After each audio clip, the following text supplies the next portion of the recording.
बुटीकवाले आहेत, ह्यांचा आपल्याला अभ्यास असला पाहिजे की माझं बुटीक, माझी सर्व्हिस कुठल्या लोकांपर्यंत पोहोचते, कोण माझी सर्व्हिस घेणार आहे, कुठल्या वयोगटातली लोक घेणार आहेत. जर झप्पा घेतला तर डेफिनेटली बायका घेणार आहेत पुरुषांसाठी किंवा पुरुषच घेणार आहेत. सो ऑडियन्स असला पाहिजे, त्याच्यातले वयगट त्याच्यात सिलेक्ट केलं पाहिजे, डेमोग्राफी सिलेक्ट केली पाहिजे. म्हणजे तुमचं पुण्यात विकायचं आहे, तुम्हाला महाराष्ट्रात विकायचं आहे, कुठल्या देशात विकायचं आहे, त्याप्रमाणे तुमची सिटी आणि ते असलं पाहिजे. त्याच्यामध्ये सुद्धा तुम्ही सब ऑडियन्समध्ये जायला पाहिजे की ज्यांना ह्या गोष्टीत इंटरेस्ट आहे अशाच लोकांना दाखवा, की ज्यांनी किंवा थोडक्यात काय की कुर्ताज ह्या हे जे काय आपण ते जे ऑडियन्सेस सिलेक्ट करतो, जर तुम्ही कधी टार्गेटेड ऑडियन्स कधी बघितलं असेल पेड कॅम्पेन करताना, तर ते करताना ते मॅन्यूट लेवलला जायला पाहिजे की ह्याच फक्त लोकांना दाखवा.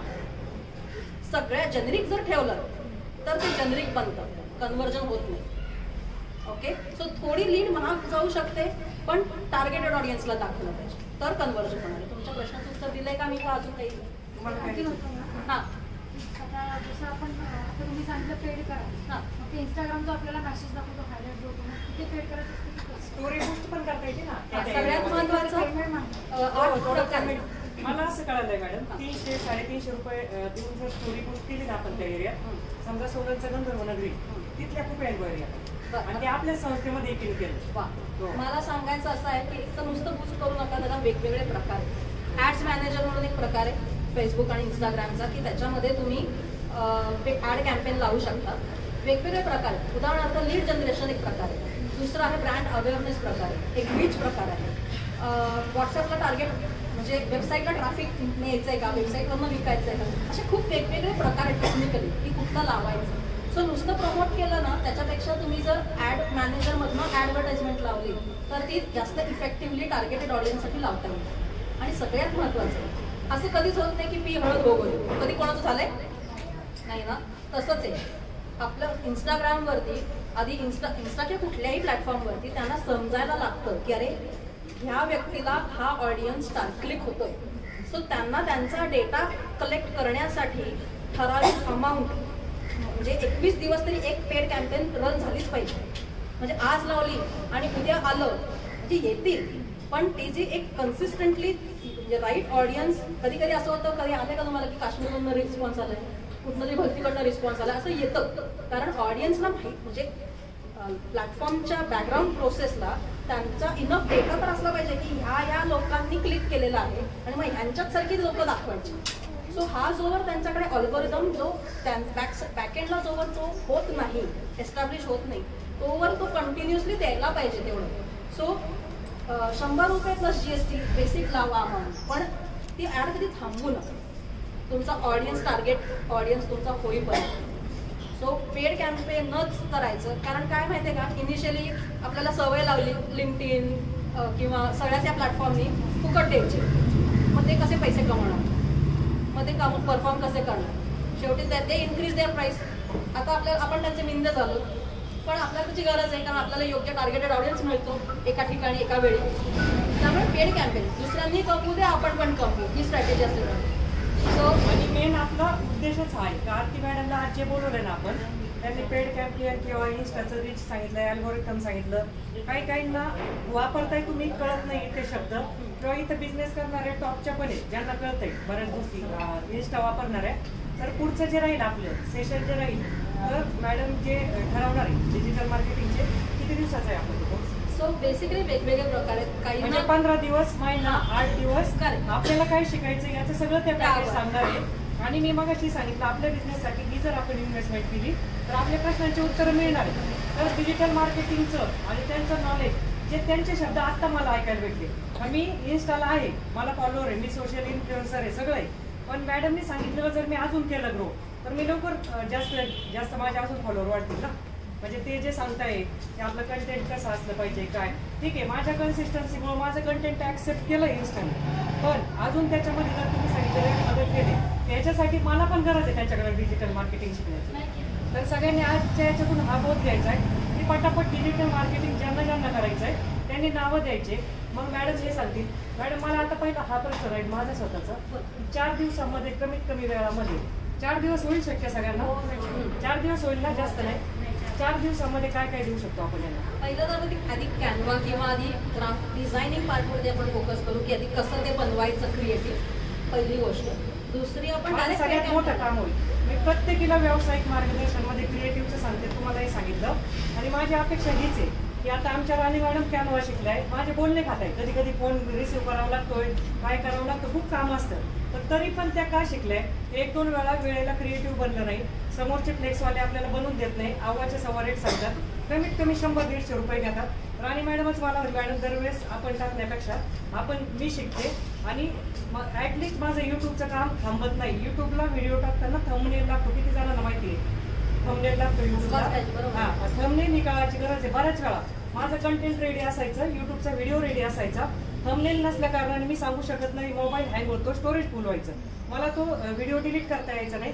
कारण मोठे व्हिडिओ मॅडमनी सांगितलं 10-12 मिनिटापेक्षा जास्त युट्यूब ऍक्सेप्ट करत नाही. आणि त्या थंबनेल वाचून आणायचं. ते राणी मॅडमनी कॅनवामधून शिकून घेतल्यामुळं आमचं काम सोपं झालंय. आणि मॅडम जर तुम्हाला कॅनवा शिकणार आहे, सगळ्यांना रिक्वेस्ट आहे, सगळ्यांनी करायचं, सगळ्यांनी करा. कॅनवामधून क्रिएटिव्ह बनवता येणं काळाची गरज आहे. आणि तुमचे स्वतःचा व्यवसाय, छोटासा आपला स्वतःचा फोटो, आणि तुम्ही काय करता. मॅडमनी मगाशी सांगितलं तुमच्या स्टेटसला, नातेवाईकांच्या स्टेटसला सगळीकडे जाईल आणि ही व्यवसायाची मार्केटिंग होईल. मग ही तुमची इन्व्हेस्टमेंटच आहे ना बिझनेसची. तुम्ही तेवढ्या क्रिएटिव्हवर किती कमवू शकता. आणि सगळ्यात महत्त्वाचं कॅनवा किंवा कुठलाही क्रिएटिव्ह बनवणं एक गोष्ट आहे. म्हणजे 4 दिवसात काय शिकता येईल तर मी त्याच्यातला एक दृष्टिकोन देईल. म्हणजे नॉर्मल डिझायनरनी एखादं नुसतं बनवणं आणि एक स्ट्रॅटेजिस्टनी बनवणं याच्यात फरक आहे. म्हणजे का की तुम्ही काय लोकांपर्यंत पोहोचवता. तो जो स्क्रोल आहे ना, तो एक 6 सेकंदाचा स्क्रोलमध्ये तुमचं क्रिएटिव्ह आवडलं पाहिजे किंवा ते कळलं पाहिजे. भरमसाठी तर 100 बातम्या टाकून उपयोग नाही, कारण ते एवढंच त्याच्यात आपल्याला 40चा चष्मा, त्याच्यात काय दिसणार त्यामुळे सांगायचं. आणि हा अनुभव मी पण घेतला. माझा एक 6 सेकंदाचा रील व्हायरल झाला होता. आणि तो रील व्हायरल झाल्यानंतर माझे रीलच व्हायरल होत नव्हते. मला हे समजत नव्हतं. मी जशी सगळ्यांना सांगते तसं बसून करायचे. राणी मॅडम शूटिंग करायच्या, कधी कधी 40 सेकंद व्हायचे, 30 सेकंद व्हायचे. आणि टाइम पिरियड वाढत गेला की ते रील व्हायरल नव्हते होत. 9 डिसेंबर 2022 ना, 9 डिसेंबर 2022ला माझा रील व्हायरल झाला. तुम्ही सांगितलं एक वेळेस व्हायरल होतं. तो गाडीत बसल्यावर रील होता बोललेला. बाजरी नसलेली कणसं, जर नसलेली फणसं आणि विचारधारा नसलेली माणसं कोणाच्याच योग्यतेचे नसतात, ना स्वतःच्या ना इतरांच्या. तो रील मी दुपारी 3च्या दरम्यान काय ते टाकलं होतं गाडीत येताना. तो रील इतका व्हायरल झाला की मला संध्याकाळी फोन यायला लागले, तुमचा रील व्हायरल झाला. नंतर उद्या पण म्हणायचे तुमचा रील व्हायरल झाला. मी थोड्या वेळ हवेत गेले. आता मला वाटलं मी इन्स्टाने मला बरोबर 2 दिवसांनी आपटवलं. मला कळत नव्हतं. मला सांगायला राणी मॅडम होत्या, सागर होता आणि माझी भाची श्राद्धा होती. म्हणजे त्यांच्या तिघांचं इतकंच रे. नंतर नुपूर पण आली त्या फ्लोमध्ये, कारण नुपूर फेब्रुवारी-मार्च पर्यंत ती तिच्या शिक्षणाच्या ह्याच्यात होती. आणि मला हे सगळे सांगायचे टाका ना मॅडम रील, टाका ना. त्याच्यानंतर त्याच्या आधी एक रील व्हायरल झालेला होता. एक छोटंसं याचं सशाचं पिल्लू घेतलेलं होतं, समोरचा गवळण म्हणत होता आणि मी त्याला थोडेसे एक्सप्रेशन दिलेले होते. तर त्याच्यानंतर मी वर्किंग केलं नाही, मला हॅशटॅग कळाले नाही. त्याच्यानंतर हा रील व्हायरल झाल्यानंतर परत मी प्रयत्न केला, पण माझा 6 सेकंदाचा टाइम वाढायचा हे मला लक्षात यायलाच 2-3 महिने गेले. म्हणजे मी म्हणायचे मी इतकं छान ड्रेसिंग करते, चांगली साडी घालते, बोलते, का जात नाही. मग असं लक्षात आलं स्क्रॉल टाईमचं मॅडमने एक्झॅक्ट क्लिअर सांगितलंय. आपण जेव्हा रील स्क्रॉल करतो कमीत वेळामध्ये, कधी पुढचं वाक्य पण ऐकत नाही आपण, वरती ओढतो खाली आणि चष्म्याचं सांगितलंय. बरेच वेळा मला पण तसं होतंय. आता चष्मा नसला राव की मी अगदी दुसऱ्या नशेवर हात ठेवत बोट ठेवलं एकदम म्हणजे बोटच ठेवलं. 3ही गाड्यांमध्ये चष्मे आहे, 2ही ऑफिसमध्ये चष्मे आहे. उशाला चष्मा पडलेला असतो, आंधळ्याच्या काठीसारखं चालत पर्समध्ये चष्मा नसला, त्याच्यात दुसऱ्याचे रील पाहायला काही इंटरेस्ट असणार वेळ वाटल्यावर. तर तुमच्या व्यवसायाचं क्रिएटिव्ह बनवून त्यांनी तो एक मुद्दा म्हणजे माझ्या मनातल्या प्रश्नाचं उत्तर आहे. 6 सेकंदामध्ये आपला बिझनेस लोकांपर्यंत गेला पाहिजे. तुम्हाला काही प्रश्न होता का?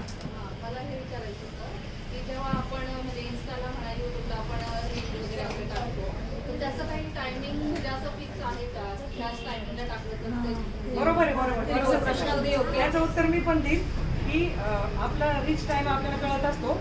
अकाउंटचा कोणता रील आपला किती वेळात गेला, कुठल्या एज म्हणजे एजनी पाहिला, एज ग्रुपनी, मुलांनी पाहिलाय, 30 ते 35 वाल्यांनी पाहिलाय, 45च्या पुढच्यानी, ते सगळं दिसतं आपल्या अकाउंटच्या. त्याच्यामध्ये अॅनालिटिक्स मध्ये तुमचं सगळं मिळणार की मला कळतं की माझं संध्याकाळी 6ला रील पळतो शब्द म्हणतो आम्ही त्याला.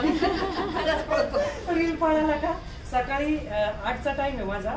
म्हणजे काय होतं की मॅडमनी जसं सांगितलं की लोकांनी आपली वाट पाहिली पाहिजे आणि खरंच वाट पाहतात. एकच दिवस माझा 8:30 पावणे 9ला रील म्हणजे रेंजमुळे प्रॉब्लेम झाला. तेव्हा मी चायनाला गेल्यानंतर माझे रील तिथं पडले नाही. मला इतके विचारायचे की म्हणजे त्यांच्या आयुष्याचा एक मोटिवेशन विचारधन आणि मी भाग बनलेली.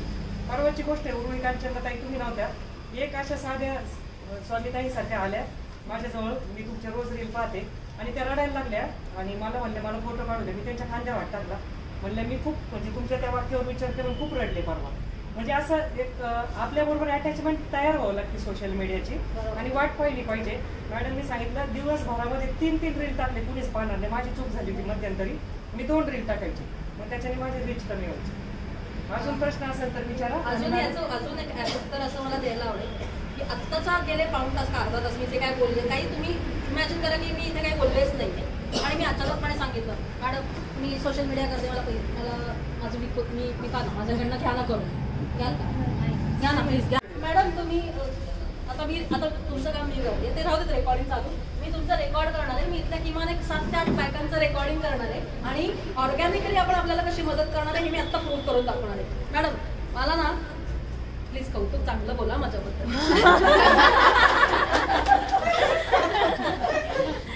माझं जे काही पण म्हणजे आता तुम्ही 40 मिनिटं काय किती वेळ बोलते देव जाणे, तर काय जे ऐकलं तुम्हाला कसं वाटलं आणि हे तुम्हाला पटलंय का की डिजिटल मार्केटिंग करायला पाहिजे. हे मला तुमचा मी एक व्हिडिओ घेणार आहे आणि असं मी 5-6 लोकांना रॅन्डमली विचारणार आणि मी ते रेकॉर्ड करणार. ऑलराईट. सो मॅडम प्लीज सांगा तुम्हाला सेशन कसं वाटलं आणि 2 मिनिटं वेळ द्या मला जरा. कॅमेरा पण बंद ते चालूच राहू द्या, चालूच राहू द्या. पुढे येऊ का इथून तुम्हाला येईल का व्यवस्थित. या बायकांपैकी तुम्हाला म्हणजे त्या बायकांना तुम्हाला काय सांगायला लागेल की तुम्ही आज काय मिस केलं. कोण सांगू शकेल की आज तुम्ही काय मिस केलं या मीटिंग मध्ये. कोण काय सांगेल.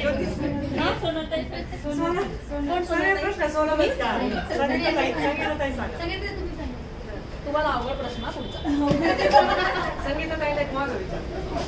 सोशल मीडिया म्हणजे डिजिटल मार्केटिंग म्हणजे हा माझ्या डोक्यावर जाणारा विषय होता. मला खूप आवडायचं पण हे ज्या मॅडमने ज्या पद्धतीने सांगितलं आता मला वाटतं अरे हा मला पण शिकायचं, मला पण करायचं. आणि हा खेळ इतकं सुंदर आणि या सुद्धा ताईंनी सुद्धा एक विद्यार्थी म्हणूनच त्या पण म्हणतात मी पण एक विद्यार्थी म्हणून त्या शिकल्या तर आपण पण ते शिकलं पाहिजे असं मला वाटतं आणि खूप आवडतं आणि मी पण नक्की करणार शिकणार. पण माझ्या प्रश्नाचं उत्तर त्यांनी दिलं नाही त्यामुळे मला दुसरा प्रश्नाचा होता की त्यांनी काय मिस केलं. पैठणी मिळाली नाही असं काही मिस केलं नाही. हा डिजिटल मार्केटिंगचं जे महत्व आहे खूप महत्वाचा विषय आणि आजच्या युगाची काळाची गरज आहे. हे त्यांनी मिस केलं, त्यांनी यायला पाहिजे होतं आणि शिकायला पाहिजे. आणि प्रत्यक्षात जे प्रेझेंट केलं तुम्ही त्यावरून म्हणजे जास्त ते माइंडमध्ये गेलं आणि ते सगळ्यांनी मिस केलं असं मला. बरोबर आलं. मला एवढे प्रश्न नाही विचारता थांबा जरा. मॅडम प्लीज जॅकेट छान खरंच छान काय केलं मी. तुम्हाला मी सेल्स एजंट वाटले ना, सेल्स पर्सन वाटले की हिला फक्त विकायचंय, हिला काही डोकं म्हणजे मी माझं काही शेअरच केलं नाही ना. मला काय येतं, माझी स्टोरी, माझं शिक्षण मी काहीच नाही केलं. मी काहीच दाखवलं नाही, मी काहीच डेमॉन्स्ट्रेट केलं नाही. अचानकपणे द्या ना हा जो फील आहे ना द्या ना तो फील आहे. नुसतं पेड कॅम्पेन लावून अपेक्षा करतो. मॅडमकडे सगळ्या ओढून काय येतात निरपेक्ष गोष्टींनी त्या देत असतात. जेव्हा तुम्ही देता ना ऑटोमॅटिक देव तुम्हाला देतो. तसं आहे तुम्ही कन्सिस्टंटली तुमच्या बिझनेसबद्दल इन्फॉर्मेशन देत राहा. असं नक्की होणार आहे की ती इन्फॉर्मेशन तुमच्याकडे रिव्हर्ट बॅक होऊन तुमचं कन्व्हर्जन होणार. मला ना नुसतं लाईक्स आवडण्याबद्दल माझं काही म्हणणंच नाही. मी एकदम धंदेवाले बाबा पैसे पाहिजे, माझ्या अकाउंटमध्ये पैसा पडला तर मी काहीतरी